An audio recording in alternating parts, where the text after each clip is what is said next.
All right. I'm so excited to talk about this stuff today, you guys. I want to share one of the weird questions that I ask people when we do an intake, and that is do you ever chew ice? Do you ever find yourself craving chewing ice and you're thinking, I need something?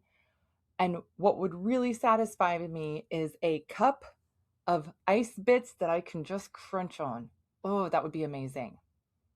You don't want it in a cold drink. You're not looking for the ice to cool you down at all. It's really about the crunch and the ice and everything. And you do this repetitively. This is a thing you do. I love chewing ice. I love having ice that I chew. I even think that there's some ice that is better than other ice. I had this conversation with someone not that long ago. She was telling me, oh no, I just love chewing ice. And I tell you, there's certain places that I will go. There's Sonic ice is different than McDonald's ice and this and this.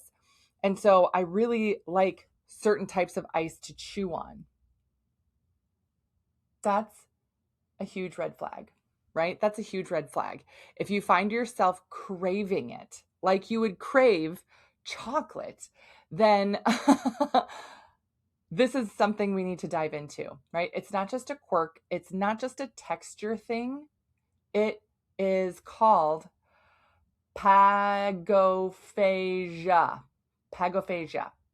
Pagophagia. There's a name for it. And if you're thinking that's weird, why does it need a name? I just like chewing ice. It's because it's actually one of the more specific signs that's related to iron deficiency. So when we talk about depleted iron levels, iron stores, ferritin, it goes along with these kind of interesting signs and signals. And it's one of the most specific signs, though, overall, that is cited in literature, and it has been for a really, really long time. And sometimes it's a question that gets missed or it's not thought of because people are thinking you're fatigued and your hair's falling out. That's enough. Or, you're just getting older. So, yeah, and you're just kind of quirky like that. The other thing to ask about is really making sure we dive into things like restless legs. Do you get restless legs at all, especially at night? That almost crawly feeling where you just can't get comfortable, you can't feel rested. And that is also something that can be related to iron deficiencies. What about if you walk up a flight of stairs and you get breathless? Maybe you're doing laundry and you're carrying it upstairs, carrying a basket upstairs, and you feel winded. You can't get a full breath. And then you feel like, gosh, am I out of shape? That wasn't that much exercise, but I can't get, and it's called air hunger. Air hunger. All three of these things are related to iron deficiency. The chewing on ice, the restless or creepy crawly feeling on your legs, and then that air hunger. Not being able to really take a deep breath, catch your breath. We're going to dive into this today and talk about this because one of the things that makes me absolutely lose my mind when we're talking about really looking at your levels and making sure somebody's looking at your levels correctly, we're gonna go into this. So if you're just listening to the podcast, I have a whole list here that I'm showing you that we're going to talk about in detail in terms of getting the right iron panel and testing. So if you're just listening, make sure you go watch the video on this because it's going to be so helpful to put that visual cue there. But all of these things are so common and kind of brushed off, but can really be pointing to the same sign. And it's so important that we look at this type of deficiency. So welcome back to the Female Health Solution Podcast. I'm your host, Dr. Beth Westy, women's health and hormone expert. And we are talking about ferritin stores and everything. Now, one of the biggest things that, again, I talk about with this is we really need to make sure we're addressing the right things right up front. And that starts with asking the right questions, doing a thorough history, really understanding you. You are really the expert in your own body. And one of the things that gets missed, especially if you're thinking, gosh, I went to my doc and they ran a basic blood panel and they said everything was fine, but I don't feel fine. And I don't know if I should ask for more labs or what else to look for, or I do have these other issues. So maybe the iron deficiency isn't really that big of a deal, or maybe I should be looking at something different. I'm not sure. And so you doubt yourself then. You doubt yourself. Maybe you're thinking, gosh, I do have a really heavy period and I am bleeding a lot every month, but I'm supplementing and I'm trying to really build up my iron stores, but I just can't because I keep bleeding every month. Just focusing on taking more iron supplement isn't going to get you there. You can't out supplement that heavy of a bleed. You have to target and look at your hormones of why are you bleeding so heavily every month? Again, asking the right questions and targeting the right things.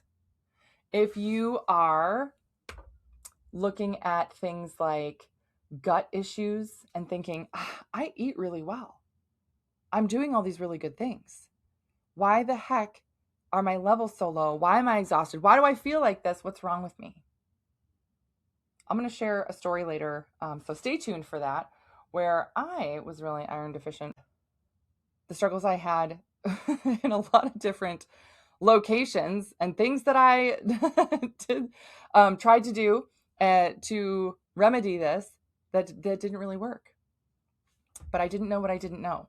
And this is part of the reason why I share this stuff with you.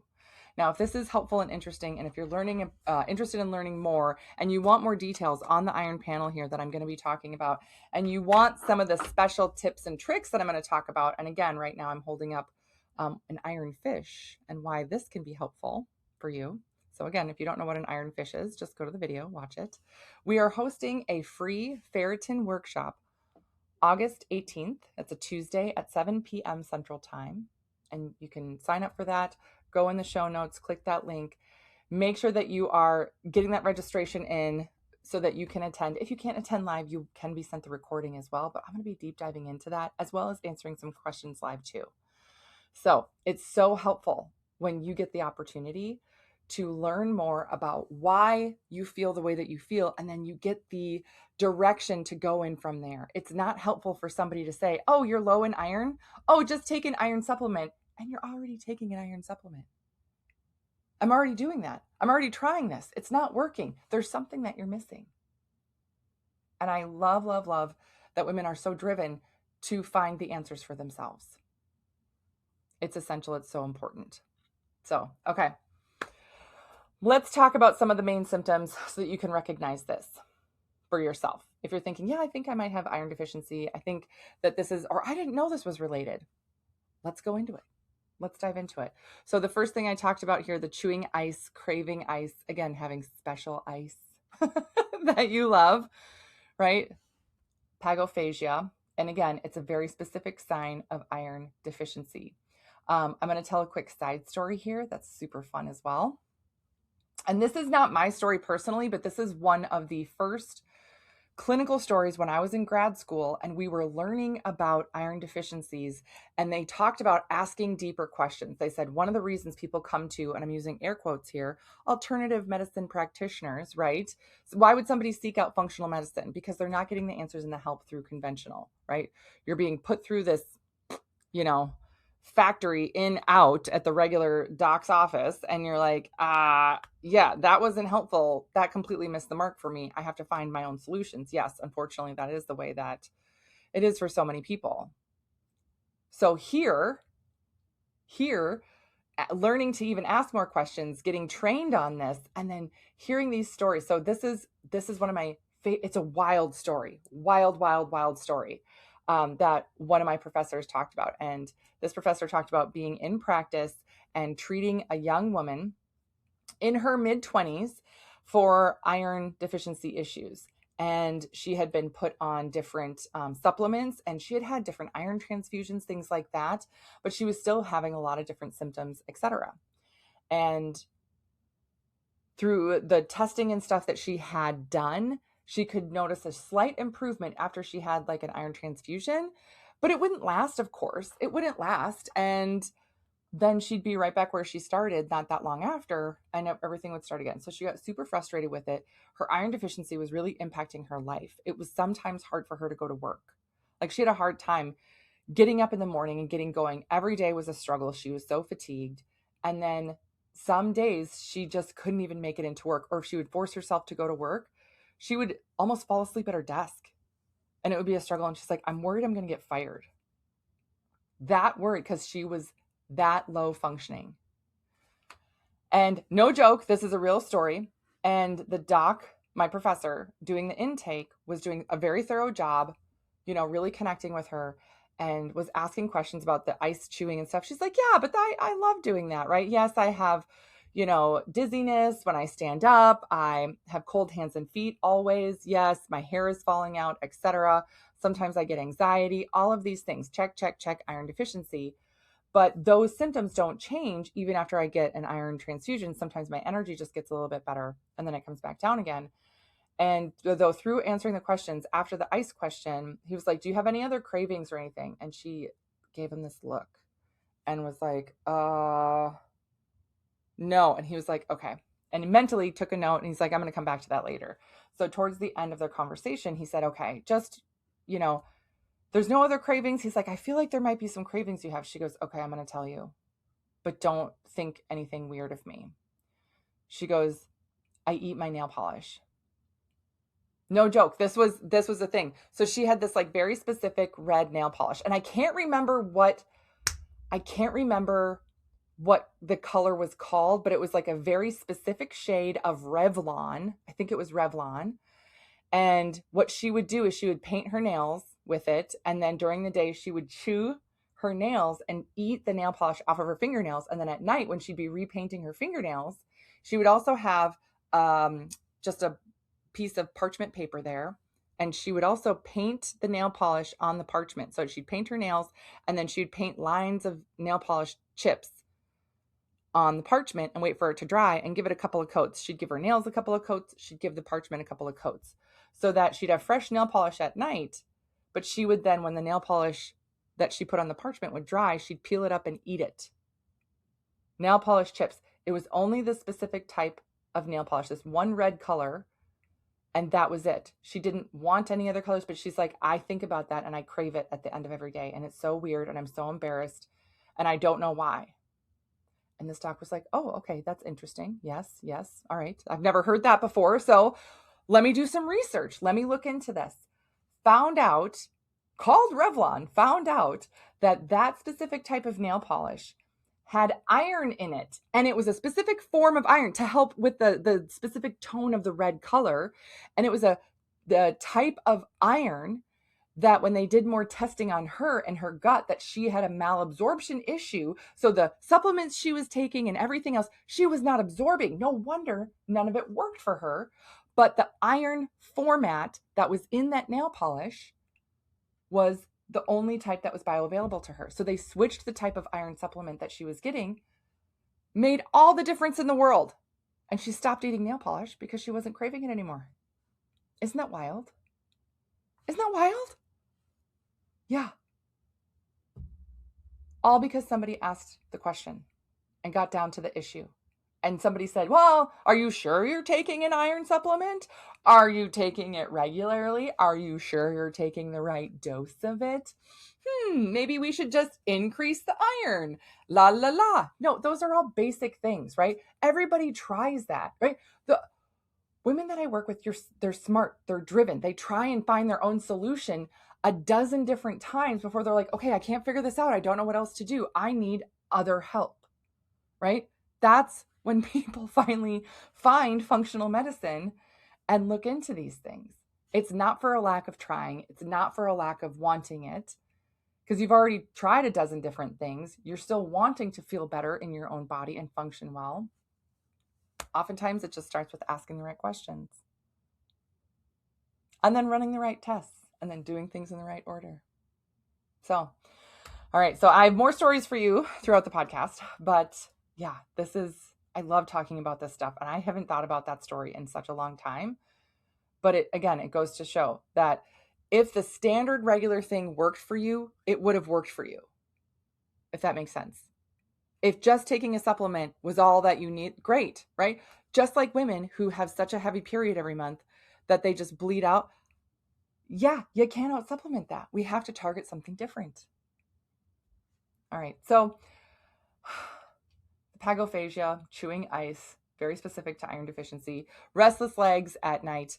That really is more connected to iron deficiency with your brain. It triggers that nervous system reaction there. And oftentimes getting your ferritin levels. And again, I'm showing that my little whiteboard here, my little notes here, that your ferritin, that if you can get that above 75, that can really help. That's a benchmark for that restless leg improvement. Air hunger. Can't catch your breath. Even if you're trying to do deep breathing, relaxed breathing or something, you're like, no, I can't, right? Or even constant sighing. Taking, and I'm doing this and repeating this. So I'm hoping if you're thinking, oh, I don't have that, but then all of a sudden you realize, oh my gosh, I do that. Yeah.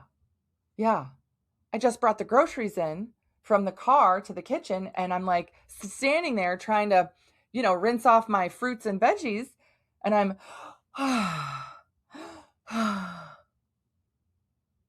yeah, that's a sign of that air hunger, and that's a reduced oxygen carrying capacity long before you're actually anemic. So anemia is not going to show up then on your labs, but you can be having that air hunger, that heavy sighing, long before. Heart palpitations, especially at night, and especially when you're in your luteal phase. This is your heart compensating for lower oxygen delivery by beating faster. Yeah. So a couple things when we talk about at night, your body needs oxygen increase at night for repair and everything else. And then when you're in luteal phase, this would be, days 15 through 28 of your cycle, that, weeks 3 and 4 before your period starts, leading up to when your period starts, your blood volume changes. Not like crazy drastically, but it changes. Your overall blood volume changes. And that means that your heart then has to deal with a difference in blood volume at that time. And then it can be more work, essentially, for it to function and pump, right, to beat. And if you're not having as much oxygen, right, low oxygen delivery there, it has to make up for it by being, okay, we're running a little low here. I know. We're going to have those heart palpitations, little quick beats in a row. Let's try and catch up. Boop, boop, boop. Try and catch up. A little bit of a sprint there for the heart, right? Like if you've ever been walking with friends, a group of people, and you get sort of distracted by, oh, look, there's a dog over there. And then all of a sudden you're like, oh, everybody's like a little bit ahead of me. Let me, quick feet, catch up. That's what your heart's doing, trying to keep up with that shift. Getting dizzy. This is another one. Getting dizzy. Standing up, you get dizzy. If you bend over to tie your shoe and you're not bending your knees down, right? And you stand up and you see stars, you get lightheaded. Sometimes you can feel the pressure changing in your head and you might feel like you get a little bit of a headache, or, give me a second to recalibrate. Maybe you take some deep breaths to try and help that recalibration out. This overlaps heavily with POTS. And we can talk about that more, but it's so helpful to have this explanation just detailed out so you understand why this is happening in your body, and then we can target what to do about it. Cold hands and feet. Popsicle fingers. Feeling like you can't get warm no matter what you do. So this is related oftentimes with thyroid, I'll call it sluggish thyroid. Your thyroid is in charge of your overall metabolism, and if your overall metabolic process is lower, then you're not going to be able to keep your body warm as much, and you'll just feel cold. It can be 75 degrees out, and you'll be cold, wearing a sweatshirt, and feel comfortable. And then the other thing about this too, that can also manifest in this way, if you're thinking, well, I maybe have hot flashes, or maybe this is perimenopause where I feel warm flushes or something, but then I feel really, really cold. Maybe it's just because I got a little bit of a hot flash. The difference here when we're talking about cold hands and feet is that it can feel very difficult to warm up. And the cold can almost hurt if you're not dressed warm enough. If you are in a room that is 62 degrees, 65 degrees, even below 70. And you're thinking, how is everybody in here just wearing a t-shirt? I am freezing. And like you touch your fingers to something and you're like, yes, my fingers are very, very, very cold. And if you were to go into an even colder environment, say it's colder outside and you go outside and it almost hurts your fingers. And then to try and warm up, it takes a while to warm up. You get in a hot shower, almost steamy hot shower, where somebody else would say, oh my gosh, how are you not burning your skin with this? And you're thinking, this is amazing. I love this. The change in temperature, things like that, taking hot showers, hot baths. Temperatures that, again, someone else would say, this is too hot, this is uncomfortable, holy bananas. No. But you're thinking, this is perfect. This actually feels good for me. That's a sign and signal. All right. And then hair falling out.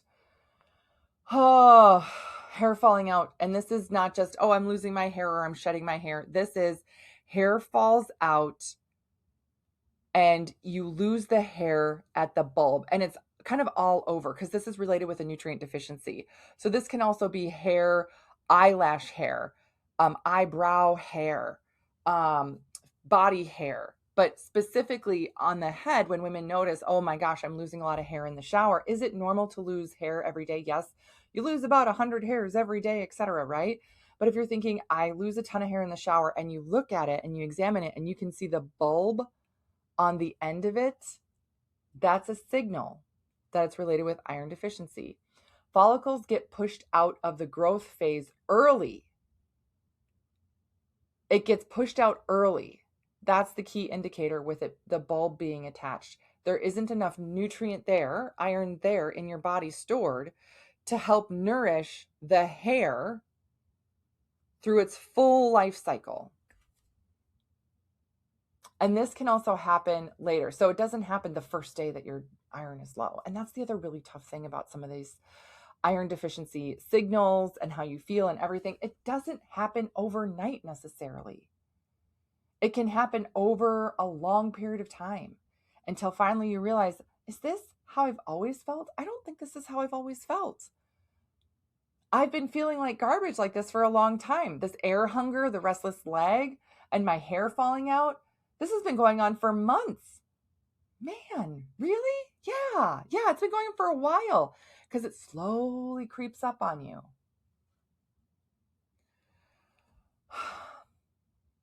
The other things I want to talk about here is your mood regulation, anxiety, recovering from stress, things like that.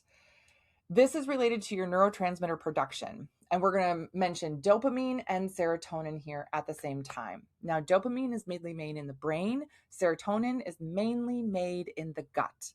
So two different locations, but the production of both of those neurotransmitters, which are related with your overall mood regulation. So dopamine is more like happiness, joy, satisfaction, motivation, all focus, all of those things. Serotonin is really like the feel good, positive feeling overall neurotransmitter. So there is definitely overlap with them. But oftentimes if you are low in dopamine, you're going to be low in serotonin too. Yup. Iron is required as a cofactor to build dopamine. Iron is required as a cofactor to build serotonin. You can't make a cake if you don't have all the ingredients. It's the same thing with these neurotransmitters. So you can feel very anxious, on edge, irritated, but then also down and low and meh and unmotivated and unfocused. Serotonin and dopamine. Yeah. Let's talk about sleep, your sleep issues, feeling like you fall asleep because you're so tired, but you're not getting restful sleep. You wake up still feeling tired. Iron really runs your mitochondria, the powerhouse of the cell, right? So this is more of a cellular issue. It's not that you're not sleeping enough or you don't have a good enough sleep routine. Your body literally doesn't have enough nutrients to repair overnight. It needs nutrients. And then let's also talk about your overall efforts and really getting a return on your investment with what you're doing with your healthy exercise, nutrition, lifestyle, etc. So often women are thinking, I'm tired, I don't have energy to go to the gym, but now I can feel my body getting weaker. I know, I will force myself to go to the gym. That'll do it. The number of women that I hear from that that they're saying, I know I'm tired and I'm unmotivated, and my husband just says, well, if you went to the gym and worked out and you were more active, you'd have more energy. So I try and force myself to go to the gym. And then, of course, I ask them, okay, well, if you do force yourself to go to the gym, do you have more energy? Did that give you more energy? Because it can be true. It absolutely can be true that if you are feeling kind of down and low and meh and sluggish or whatever, going to the gym releases some, again, endorphins and enkephalins, depending on what kind of exercise you're doing. It can increase your heart rate and flush your lymphatic system a little bit. There are people, feeling better after doing an activity. Wonderful. Wonderful. If that's not you, if you feel more tired, more exhausted, and then you're thinking, I have to lay on the couch the rest of the day now, I can't do this. And then you're sore for days. You cannot rebuild tissue if you don't have the materials to do it. Iron is required to rebuild and build strength. Yeah. So you're way better off looking at why you can't recover instead of forcing yourself to go to the gym again and again and again. And I also want to say, I'm not blaming husbands here for being like, honey, if you just went to the gym and got more activity and exercise, you'd feel better. La, la, la. They're trying, right? Because that's what happens for them. That's what happens for them. They don't feel as good. They go out, lifts. I pick things up, I put them down. Heavy things. I can't remember where that's from. And they feel better. But you feel worse because you were deficient and depleted before you even stepped in the gym. All right. So all these things, it's so important that we're doing the right kind of testing to target the right things here, that we're addressing the right things overall. Yes. Okay. Next little category that I want to talk about is going through what an iron panel is. And again, I will be covering this in the Ferritin Workshop. So I'm going to go through this. I'm going to talk about normal levels and functional levels and why this is important and everything.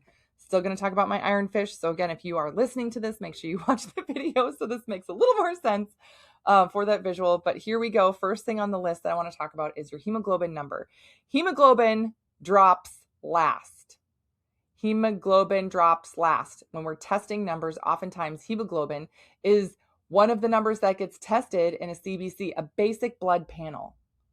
And they're thinking, oh, my hemoglobin is fine, so I must not be iron deficient. Hemoglobin drops last. Ferritin drops first. So you can be taking all of your stored ferritin and pushing it so that you have your normal hemoglobin numbers, because your hemoglobin is the oxygen carrying protein inside your red blood cells, right? This is the end use of the iron. It's where it's actually delivered right here. Now, normal levels, again, I'm using air quotes here, seeing your iron anywhere from 12 to 15.5. Anything below 12 of a hemoglobin, technically you'd be considered anemic. A functional target, we're looking for at least a 13.5.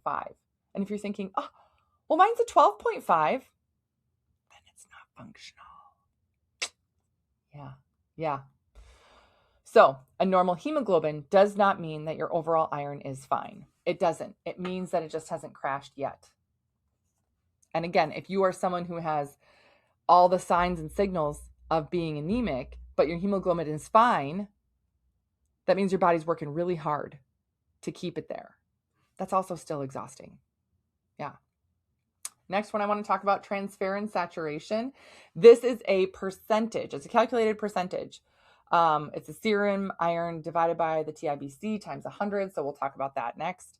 It tells you what percent of your available transport capacity is actually carrying iron. So this is, we'll say, when we talk about iron, in a warehouse versus on trucks, how many trucks do you have? This is the transferrin saturation, is how full the trucks are. You have trucks to take iron delivery places. How full are the trucks? That's your transferrin saturation percentage. Now, typically they have a range of 15 to 50%. A deficiency signal would be if it's below 20. So we're looking ideally, 25 to 40. That's a narrowed range for optimal. And then overload signal would be if your transferrin saturation is above 45%. Now, again, this is all in context with other labs and other things, of course. So that's why we have conversations with people on this stuff. But that's just one of the labs that we run. Next one, TIBC, total iron binding capacity. This is how many empty seats, empty places are on the trucks. Binding capacity. What is the open capacity available? Right? The capacity to carry iron. To carry more iron. Yes. So the typical normal range, of course, is 250 to 450. We want it on the lower side of that, to 250 to 350. So if it's higher, your body's really trying to build more trucks, right? That's really common for classic iron deficiency. And then if it's low, then oftentimes inflammation is suppressing that transferrin production. Serum iron, we're going to talk about that one. That is the bloodstream active iron actively circulating in your bloodstream. It's bound to that transferrin, right, at the exact moment of the draw. That's the trucks on the road right now. How many trucks are actually on the road overall? That's your serum iron. So this is a snapshot just at that one moment. So if you have been really, really working on your iron for a week or so, and then you go get a blood draw and this number looks a lot better, that's really, yep, you were just working on it recently. So yes, this number is also a number that can be highest in the morning and can drop by the evening, even by up to 30%. Yes. It also can spike hours after you take an iron supplement. So if you are someone who says, yeah, I take my supplements in the morning, etc., and then I went and got my blood drawn and this number looks great, so I must not have iron issues. Well, did you take an iron supplement and then get your blood drawn? Because again, it's a snapshot. The last one here, that ferritin, this is the warehouse, the storage. Ferritin is a protein that stores the iron in your cells. So it's a small amount that circulates in your blood that indicates how much your body has banked and available. It's your reserve, not your working supply. It's very important to differentiate between that. Now, the range for this can be huge, huge, huge, huge range. As low as 11 or 15 for a normal, as high as 300, 250, 300 for a normal. Again, it depends on the lab sometimes and where you are. So meaning someone can say, yeah, my iron was at a 14 and it was low, or my iron was at a 14 and it was considered normal. It depends on what that specific lab their cutoff is. But optimally, we're looking at least 50, if not 70. Remember, you need to have 70 to help regrow hair. 75 is a number that we shoot for to help with that restless leg. Up to 100. That would be great to have that. So again, ferritin is the first marker that falls. So if you are starting to have an iron issue, or if you are starting to show signs, signals, symptoms of having an iron issue, you can get this full panel run here. And again, I'm showing. So if you're not watching the video, go watch it. And the first 4 numbers here can look perfect. But if this 5th number is off, then you are starting down that slippery slope of having an iron deficiency issue. Yes. I hate to break it to you, but that is the truth, the overall truth here. So that's why it's so important. Now I'm going to get into more about iron and thyroid in the workshop. So make sure, again, if you are wanting to dive into that, that you're doing that. But the overwhelming thing I want you to understand is that you can't outrun this. You can't just work harder to have this improve. And that's what so many women try to do. I just got to get more motivated, or I just have to whatever. I'll try and eat more meat and everything. I want to talk about absorption. And this is one of the reasons that we do so much comprehensive testing, why I test hormones, and look at your hormone levels for heavy bleeding, why we do a GI map to look at your gut function for absorption issues. And this specifically is related to my story. So I'll give you a brief story. So I grew up on a goat farm in Minnesota, showed goats in the county fair and the state fair. And I was a 3-sport athlete in high school and got a scholarship to play volleyball in college. So I was an athlete. I was in sports all the time. Loved it. So I was always active, always on the go. Always. I didn't really have a heavy period, but I was anemic. My hemoglobin sat at about a 10, 11. That was about what it was. And I would get dizzy constantly. I just thought it's how it was. I thought everyone was like that. The number of times that I would be in practice, and at the end of practice, depending on which sport it was in season, I remember in high school and basketball, if we played bad, coach would count like big bonehead mistakes, and that's how many killers we'd have to run at the end of the next practice. Yeah. The number of killers that I've run in my lifetime, I can't even tell you. And if you're not familiar with what a killer is, just let me tell you. Now, it's a little different basketball court versus volleyball court. Basketball court, you stand at the end of the court and you run free throw line back, then you go half court back, and then you run to the opposite free throw line back, and then all the way down to the other end and back. Yep, that's one.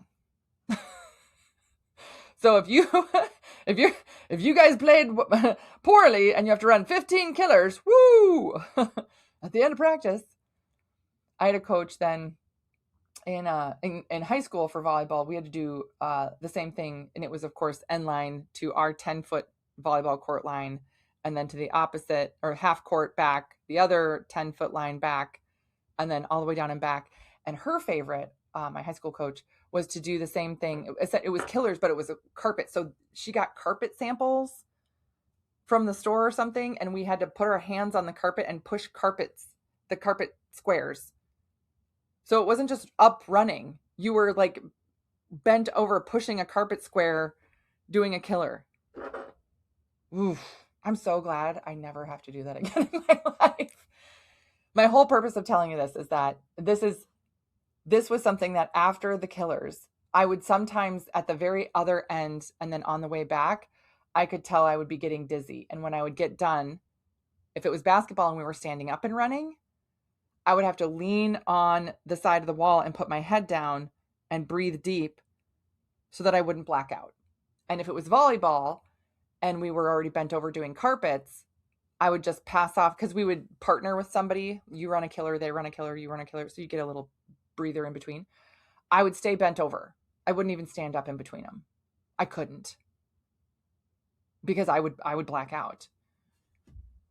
I was an altar server in church, in a Catholic church, in the Catholic church. And I was an altar server for about 6 years.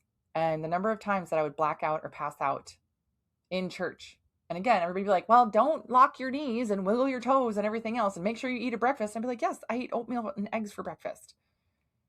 I don't lock I'm an athlete. I know how to have an athletic stance. I'm standing there in the altar server gown thing, very attractive, by the way, doing a mini squat. So my knees aren't locked, and wiggling my toes and almost trying to tap my toes secretly, of course, to not disturb mass so that I don't pass out.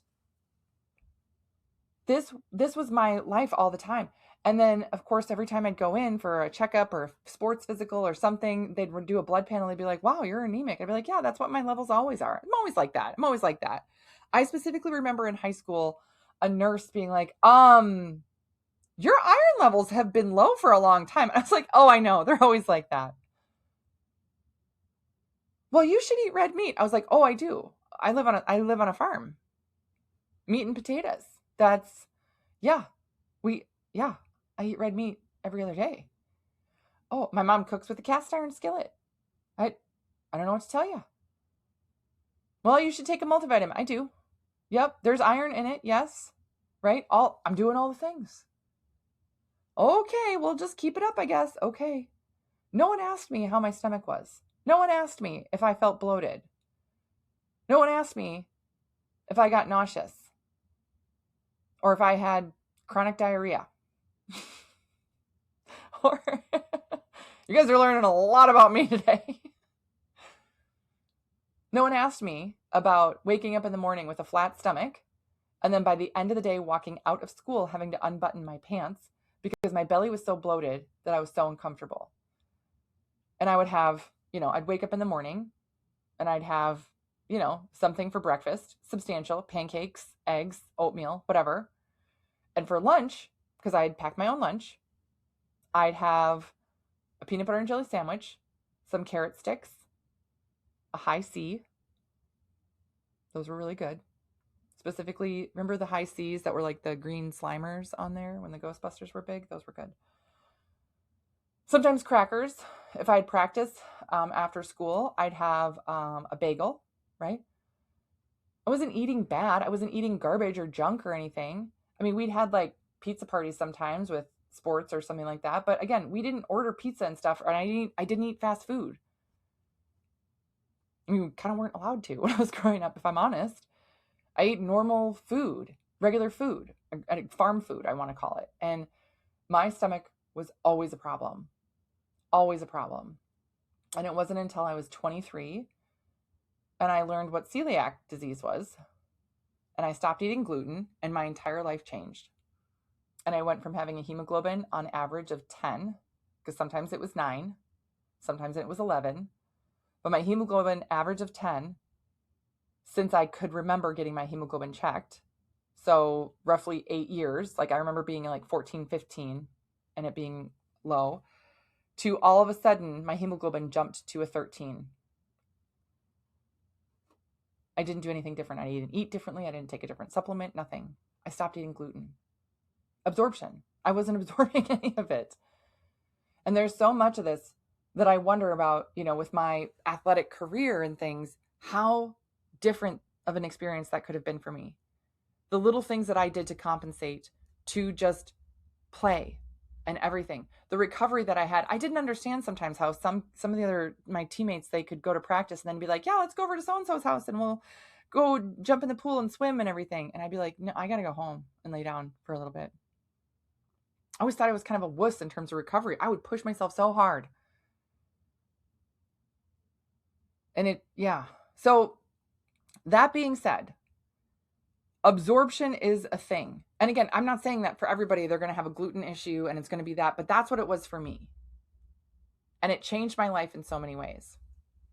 So even if you're doing something like this, now this is my iron fish. And again, if you're not watching the video, come watch the video so you can see. It's not very big. Even adding something like this, hot water. And again, you don't want to have iron with any caffeine or coffee or anything like that. You can use like herbal tea with this, or just hot water and then lemon for vitamin C. You can put some honey in there if you want, but steep this iron fish in water. That can help create a bioavailable type of iron infusion into the water. It's like cooking with cast iron. Any little bit you can do to help improve your iron intake in a bioavailable way so that it's easy for your system to upload. It's a simple thing that they use all over the world. This is not unique. I did not make this up. This is not a thing I created. This is a thing that is available everywhere for people. And it's not used enough, I think. So any little thing you can do can help. And it's a little thing that can go a long way. So that's what I would really recommend. Because again, you cannot outrun this type of deficiency. But when we're looking at other things here too, overall, okay, what else should I look at? What else do I do? Well, we want to make sure we get a full iron panel. Is it connected with your thyroid? Then we'd have to get a thyroid panel.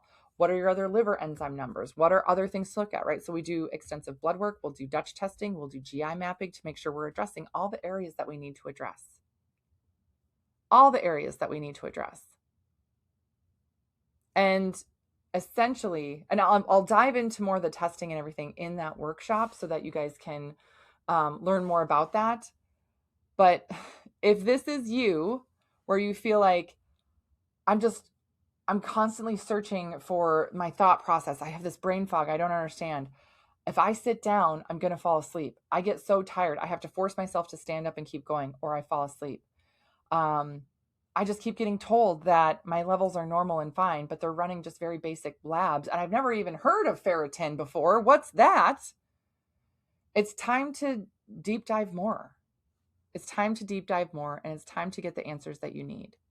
So again, I know with this podcast, if you stuck in here this long, thank you for being here. But if you are wanting to learn more, wanting that, even more of the nitty gritty details, talking more about labs, talking more about gut issues, talking more about hormones and thyroid and everything, that is what we're doing in the Ferritin Workshop. Again, it is free. All you got to do is enroll for it. And then again, you will be sent the replay for it. So that's what I got for you guys today. Thank you for being here. I so appreciate you. And I know that this was a topic that can be tough for a lot of people. So I really appreciate the feedback you give me and everything. And I can't wait to see you in that workshop again, August 18th at 7 p.m. Central. All right. Have a great rest of your day, and I will see you guys later.